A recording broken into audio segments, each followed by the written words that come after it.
você tem investido no dia de hoje numa convivência mais pacífica, mais harmoniosa com os animais, com os nossos amigos aí sub-humanos? Se sim, quais os ganhos evolutivos que você já vem experienciando? E se não, quais as razões lógicas para iniciar essa convivência de forma mais harmoniosa? Com essas duas questões que abrimos mais essa edição do programa Grafocons. O Grafocons, lembrando, é um programa da TV Cognópolis que visa valorizar todos os livros da Conscienciologia e valorizar também os seus respectivos autores. Para a gente dialogar sobre a literatura antroposoo-conviviologia, nós chamamos a autora Miriam Kunz, autora experiente da Conscienciologia, que traz aí uma trajetória marcada justamente por essa questão da convivialidade sadia com os animais. Seja muito bem-vinda, Miriam. Eu que agradeço o convite, Isabela. Muito bom. E Miriam, aquela pergunta básica, principalmente para as pessoas que estejam se deparando com o Grafocons pela primeira vez e com a sua obra, as razões aí de você ter iniciado essa pesquisa, por favor. Essa pesquisa eu iniciei logo depois que eu entrei em contato com a Conscienciologia, por volta de 1988, 89. O professor Valdo foi a Porto Alegre dar um curso sobre o livro Nossa Evolução. Certo. E conversando sobre isso, né, durante o curso, ele citou que era anticosmoético montar em cavalos, montar em animais. E dentro daquele escopo que estava sendo apresentado, da conscienciologia, do estudo da consciência, dos pilares, né? Ele falando sobre cosmoética, aquilo me chamou muito a atenção. E com o passar dos anos, entrando em contato com toda a bibliografia, sendo docente, enfim, já são quase 30 anos de conscienciologia e de vivência do paradigma consciencial, eu percebi que havia muito pouca coisa escrita sobre o tema. E por que o tema é relevante? Porque são com passageiros evolutivos que praticamente sustentaram e continuam sustentando as civilizações. O que seria do ser humano se não houvesse o ser pré-humano, seja ele botânico, seja ele zoológico? Então, com o passar do tempo, eu comecei a analisar, sob a ótica da cosmoética, qual era a relação do ser humano com o meio ambiente, com as plantas, com os animais, e comecei a me deparar com uma realidade quase que estarrecedora. Então, o meu raciocínio foi o seguinte: se nós conscienciólogos especificamente, que estudamos a consciência e sabemos que o animal pré-humano é uma consciência ainda num estágio evolutivo um pouco anterior ao estágio humano, ele também teria que ser estudado, mas não estudado pela zoologia, estudado pelo paradigma consciencial. Então, se é uma consciência, ele tem todas as prerrogativas de uma consciência. Então, ele terá um holossoma, ele terá uma vivência após a dessoma, como todos nós, seres humanos. Então, ele tem uma FEP, ele tem uma ficha evolutiva pessoal, ele interfere positivamente na vida do ser humano. E, independentemente se gostamos ou não de animais, se temos ou não animais, independentemente disso, a questão é a ética. Se a ética, hoje em dia, ela já está aí posta, né? Os direitos do animal estão sendo solicitados, a declaração de 1978, a ONU lança, então, uma declaração dos direitos dos animais, até para influenciar as nações a prestarem atenção nesse fato. Se essa situação já está assim na SOCIM, como está para nós conscienciólogos, que além da ética, nós estudamos e vivenciamos e sabemos da abrangência e do escopo da cosmoética? Então, foi sob esse enfoque, Isabela, que eu comecei a fazer, através da técnica do cosmograma, uma análise que eu considero aí uma cosmovisão dessa relação, não só me atendo a animais domésticos, mas os animais em geral. Então, este meu livro, ele inicia com as prerrogativas da consciência animal, né? E depois a multiexistencialidade, a multidimensionalidade, enfim. E depois ele começa a revisitar aquelas civilizações, a civilização egípcia, a grega, a romana, vai chegando na Idade Média, Idade Moderna, até chegar na nossa idade contemporânea. Então, se vê que o animal ele foi e é um grande parceiro. Por meio dele, nós evoluímos. Então, no mínimo, são nossos credores. E aqui não vem nenhum emocionalismo porque o animal é bonito, porque o animal é fofo, ou porque o indivíduo goste do animal.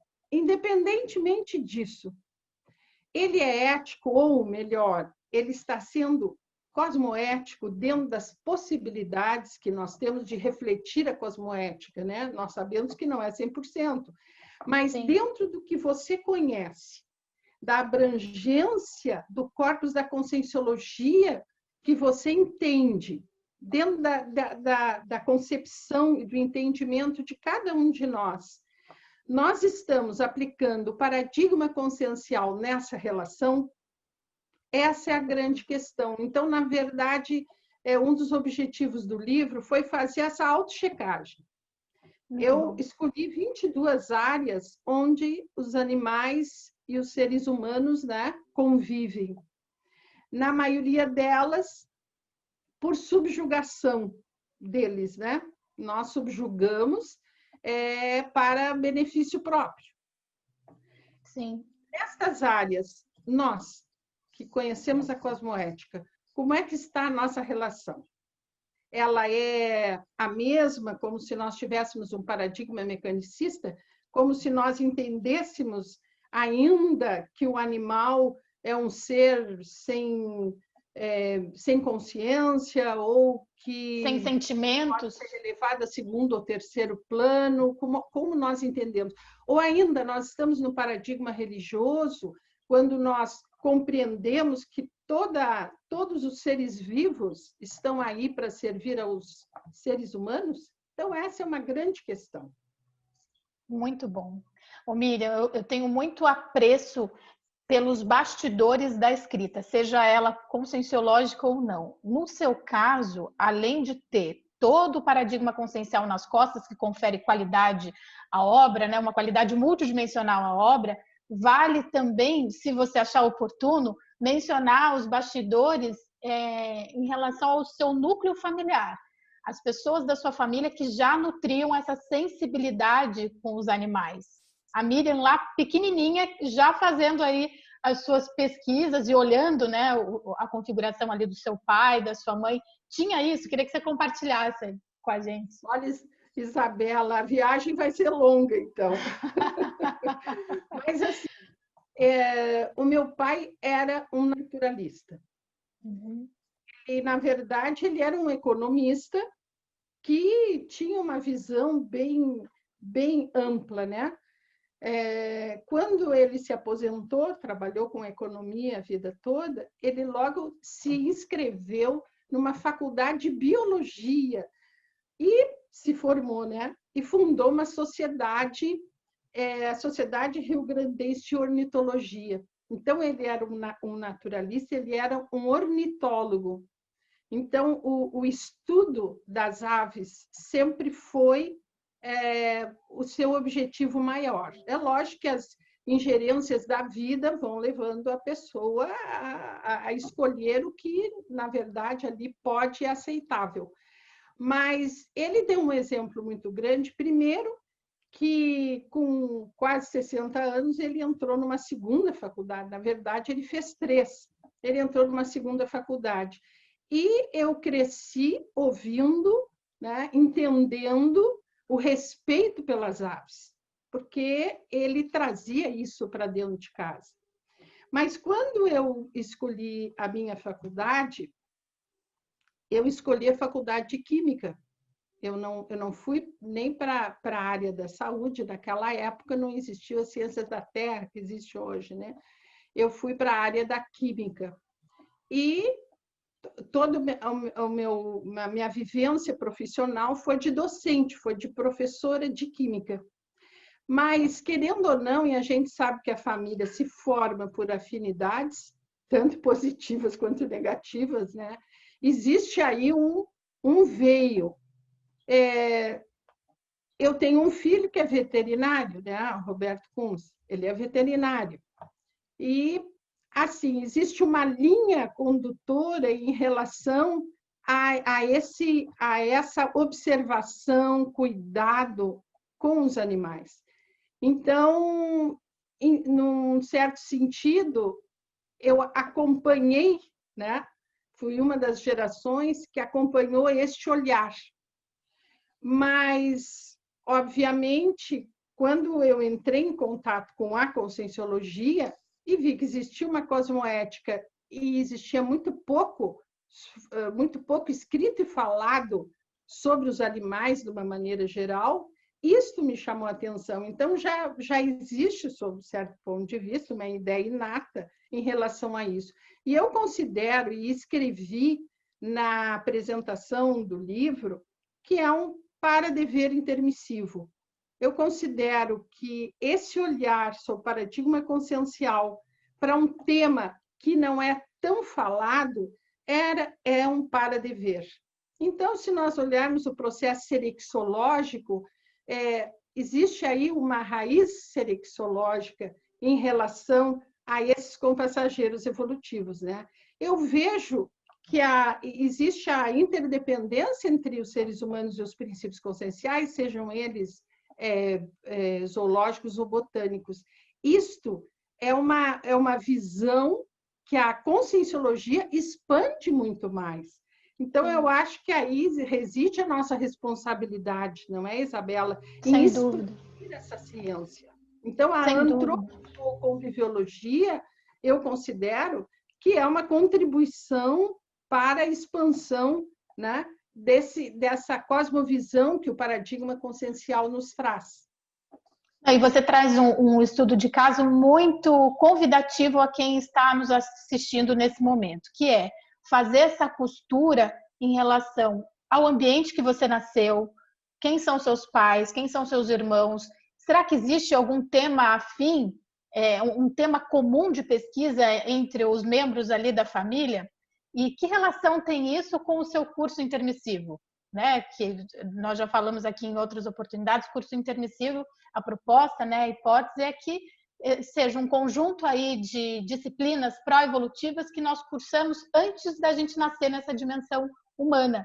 Então, a professora Miriam está trazendo para a gente essa proposta de antes mesmo dela ter nascido, quem sabe essa sensibilidade já foi um compromisso proexológico grupal, como hipótese, para ela ter um posicionamento tão interessante em relação à convivialidade aí com os animais. Agora, um tema que eu vejo que é polêmico e bem assistencial, professora Miriam, que eu gostaria que você tem muito mais propriedade para falar a respeito, é assim: um dos pilares da ciência conscienciologia é o princípio da descrença. Eu já ouvi inúmeras vezes, nos nossos cursos, né, de professores também muito experientes, que eu tenho uma profunda admiração, mas colocar uma questão de que, para termos mais suporte, gabarito energético, nós devemos ingerir carne, por exemplo. E eu, no dia de hoje, quem está fazendo essa pergunta, quem está colocando, apimentando aí esse diálogo é uma pessoa que come carne. Eu como carne no dia de hoje. Mas por que eu estou falando do princípio da descrença? Porque eu acho ele fundamental para a gente avaliar a nossa cosmoética pessoal, e se aquelas verdades eu estou pronto no dia de hoje para contestá-las, para avaliar por mim mesmo. Isso tem sentido? E se você também tem ouvido essas questões aí de que para a gente ter realmente mais suporte energético, a gente precisa comer carne. Como que é essa história para você, Miriam? É polêmico, hein, Miriam? Eu falei que era polêmico. Sempre será polêmico, né? Sempre será polêmico. Você tocou num dos pontos que eu trato no livro, que é a alimentação. É uma das 22 áreas. Sempre em relação à TENEPS, eu também, nesses anos todos, eu sempre ouvi isso, que nós precisávamos ter uma energia mais forte para poder assistir melhor.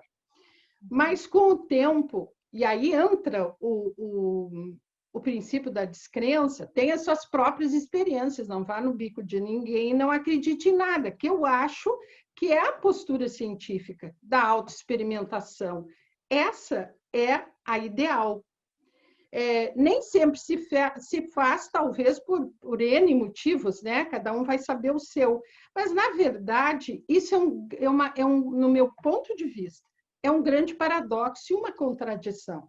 Veja, eu vou remeter novamente à história de não subir em cavalos, ou seja, andar a cavalo é anticosmoético. A partir dessa premissa, e nós sabemos, e eu coloquei no livro, o que é uma doma a um cavalo? É um processo de tortura. Eu acho que não estamos tão dessensibilizados assim para ler aquilo ali e não refletir sobre a questão. Então, a questão não é só andar sobre o cavalo, é que para você fazer isso, ele já passou por etapas anteriores, extremamente prejudiciais a ele.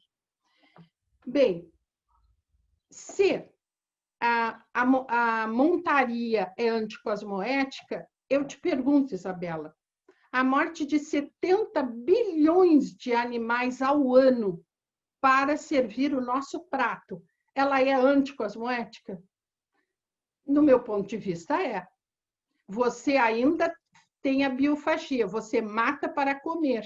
É óbvio que nós não estamos mais na idade da pedra, não saímos com tacape, né, para buscar o animal, mas nós chancelamos que isso aconteça. Nós chancelamos os inúmeros locais que, na verdade, acabam se constituindo em pequenos bolsões pestilentos na vida intrafísica. Então, em tempo de reurbex, em que nós estamos ajudando e estudando sobre essa reorganização, realocação dessas consciências que precisam ressomar, porque estão há muito tempo lá no extrafísico, que precisam de holopensenes favorecedores de mudanças e de reciclagens, eu acho que nós, que temos mais lucidez, necessitamos fazer reciclagem de um hábito diário, que é a nossa dieta diária. Então, nesses anos todos que eu estudo isso, muitas pessoas vêm falar comigo dizendo, não, eu não posso, o médico disse que eu não devo, eu sou tenepsista. Eu sou tenepsista há 24 anos, e nem por isso, e sou vegetariana há 20 anos, e nem por isso a minha TENEPS deixou de fazer assistência, e nem por isso eu me tornei uma assistente pior. Nós podemos fazer uma analogia. Numa TENEPS, você assiste quem? Quem precisa de assistência. Uma pessoa que está com um problema, seja ela com SIM ou com CIEX. Então, eu te pergunto, nós teríamos que viver assediados para podermos fazer raporte e assistir melhor numa TENEPS? Não é exatamente ao contrário? Não é a sua força cosmoética, a força do seu universalismo, da sua assistência, da sua coerência que dará força à sua TENEPS? Ou é a força de um bife sanguinolento no prato? Eu acho uma grande contradição. É óbvio que, para algumas pessoas, talvez não tenha funcionado bem, aí tire as suas próprias conclusões fazendo a sua autoexperimentação. Mas eu acho muito cômodo, às vezes, a pessoa pegar a experiência de um outro e achar que para ela vai acontecer a mesma coisa. Então, assim, eu há 20 anos sou vegetariana, minha memória é boa, é lógico que com o passar dos anos, né, a gente vai perdendo um pouco daquele vigor, da memória, mas eu acho que nada que tenha comprometido o meu funcionamento. Então, sim, eu considero, é um tema polêmico, né?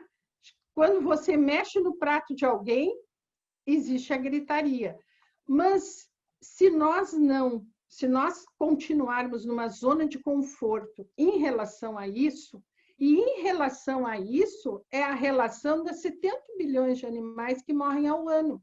Isso não é relevante? Isso é relevante.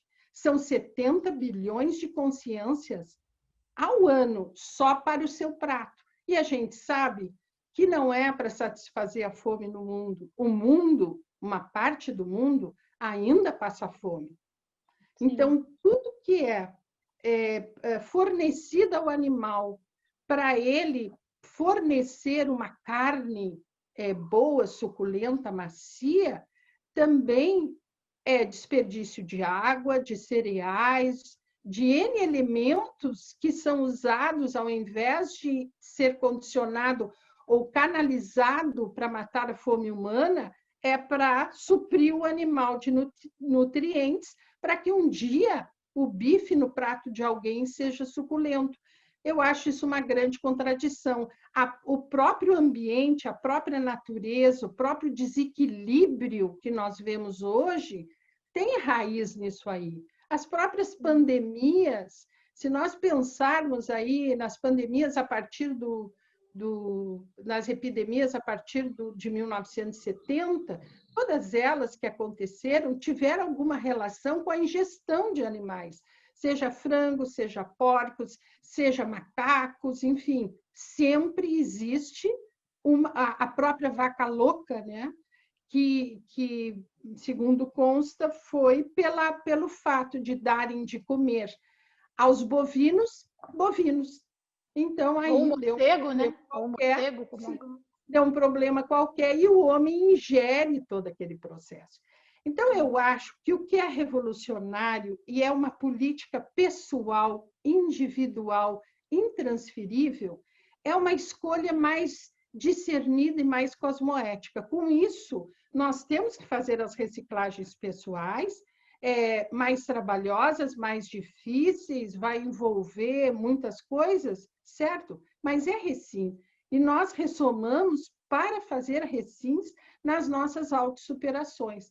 Então, sob a ótica da cosmoética, se eu tenho duas escolhas e uma delas é mais cosmoética que a outra, eu seria anticosmoética se eu escolher aquela que reside na minha zona de conforto. Então, sim, eu acho que essa polêmica ela vai existir sempre, mas, ao mesmo tempo, você vê a Holanda, que é um país que pretende ser, se eu não me engano, em 2025, o primeiro país vegano do mundo. E as pessoas estão lá muito bem, muito obrigado. Então, existe muito mito em relação ao veganismo, ao vegetarianismo, mas seja por que motivo você possa mudar a sua alimentação, seja por causa do meio ambiente, que a gente sabe que a pecuária ela pesa na questão do efeito estufa, do desmatamento, seja pela sua saúde, a própria Organização Mundial de Saúde já solicitou, já aconselhou, né, uma diminuição drástica de carnes e ainda trouxe a sugestão de que determinados alimentos, embutidos, etc., podem ser propensos para que a pessoa tenha câncer, já avisou com todas as letras, os cardiologistas sempre falam nisso, seja pela questão do animal, se você gosta ou se você acha que é um holocausto praticamente sem necessidade, seja pelo para-ambiente, nós não podemos esquecer, enquanto conscienciólogos, de que existe um para-ambiente que, se existe o bolsão intrafísico, existe o bolsão extrafísico. Então, por qualquer uma dessas 4 causas, é importante mudar esse tipo de dieta. O professor Valdo, no Projeciologia, ele traz, se eu não me engano, no capítulo sobre as relações extrafísicas do projetor, ele traz o fato de que a contraparte extrafísica de um matadouro é um local interditado a projetores, porque ali existe quase que um grupo de consceneres, obviamente, energívoras, né? Até pela atividade que é realizada ali, e aquele local, os amparadores que tratam da dessoma daqueles animais, porque o animal, enquanto ele está ali prestes a ser morto, ele tem o soma, o energossoma e o psicossoma, com rudimentos de mental soma. Então, ele sente o mesmo medo, o pavor, a dor, ele percebe o que está acontecendo com os iguais a ele. O ambiente, nós que entendemos de Holopensene, o ambiente é carregado, ali existe um emocionalismo, ali existe uma grande quantidade de energia pesadíssima. Então, o animal, que também tem sensibilidade, ele está naquele ambiente sabendo o que vai acontecer com ele, né? Agora, até ele chegar naquele ambiente, ele já passou por processos de confinamento, que eu deixo muito claro no livro, que são confinamentos extremamente cruéis. Então, essa consciência, ela está registrando todo o processo da vida dela no psicossoma. O dia que ela dessomar, ela pode vir até em outra espécie, ou enfim, mas o psicossoma será o mesmo. Então, ela trará aqueles traumas, aqueles medos, como nós, seres humanos, né? A cada ressoma, nós trazemos o mesmo psicossoma e, no caso, o mesmo mental soma. Então, você pode pensar o seguinte: de que maneira eu estou contribuindo para que essas consciências tenham uma vida melhor? Que não é isso a base e a cláusula pétrea de qualquer PROEX? Não é a assistência? Assistência sem olhar a quem. Não importa se ele tem um design físico diferente do meu, não importa. Não importa se eu gosto ou não gosto, acho bonito ou feio, nada disso importa. Importa que eu tenha uma visão mais ampla e perceba, não, ali existe uma consciência em evolução, como eu estou em evolução. O que eu posso fazer por ele? Então, se o que eu posso fazer por ele é mexer na minha dieta alimentar, eu farei isso. Sim. Agora, tem uma questão então, que eu acho... Não deixa de ser, Isabela, uma coisa simples, né? A gente olhando o quadro, só você se abster do processo da carne, seja ela branca, vermelha, frutos do mar, seja o que for, é consciência, é biofagia, no caso, né? Então, se abstenha. O professor Val trouxe lá no verbete Mega Contradição, lançou um outro verbete chamado Consim Frutariana, onde ele diz que o futuro da humanidade é a alimentação mineralizada, que nós vamos deixar de comer os animais e também sementes que são fetos de vegetais. Você veja o alcance disso aí. Não é uma coisa simples, não. Não, é uma coisa eu penso que o legado mais rico que você esteja deixando é criar um campo muito favorável para que esse debate ocorra, que ele não será do dia para a noite, mas plantando sementinhas, água mole e pedra dura, tanto bate até que fura. Quanto mais nós suscitarmos o debate, melhor para todo mundo. Mas também tem uma questão, Miriam, que eu acho fundamental. Trabalho de muitos que eu tenho visto aí, de autores que também nutrem apreço por essa temática, que é o paradigma consciencial nas costas, que a gente encaixa a cosmoética e o universalismo não só na temática de ingerir ou não a carne do pré-humano, mas também no respeito ao nível evolutivo do outro. de não, de não, de não se manifestar de forma revolucionária, que há muitos movimentos hoje, né, mais bélicos, querendo convencer. O convencimento, ele traz resultados muito duvidosos. Agora, as reciclagens, a autopesquisa e principalmente, acho eu, a pensenidade, lembrando a soma dos nossos pensamentos, sentimentos e energias, aí a gente consegue fazer uma assistência mais qualificada, porque a gente não está querendo convencer ninguém. Tem muitos movimentos nesse levantar a bandeira, os resultados podem ser bacanas por um lado, mas extremamente violentos de outro. Eu digo em termos de pensenidade, entende? Da energia que a pessoa coloca. Que eu acho que você é exemplar nesse aspecto, do respeito que você tem e que a própria ciência confere isso para a gente, né, Miriam? Exatamente. A ciência, ela oportuniza todos os assuntos, tratarmos todos os debates. Talvez outro professor tivesse uma perspectiva totalmente diferente da sua, e essa liberdade alicerçada pelo paradigma é que dá um tom totalmente diferente, né, Miriam? Exato. A metodologia para a assistência é a TARES. O nosso método de trabalho, a nossa estratégia, o nosso mecanismo não é sair na rua levantando bandeiras, como você disse. O nosso jeito de levantar a bandeira, ou seja, assistir, é outro. É através da GESCOM, é através, enfim, tem N recursos. Do diálogo. Mas a GESCOM é uma delas, não é? GESCOM é uma delas. Eu acho que o universalismo e a cosmoética, que são os pilares desse paradigma, eles nos exigem alguma coisa.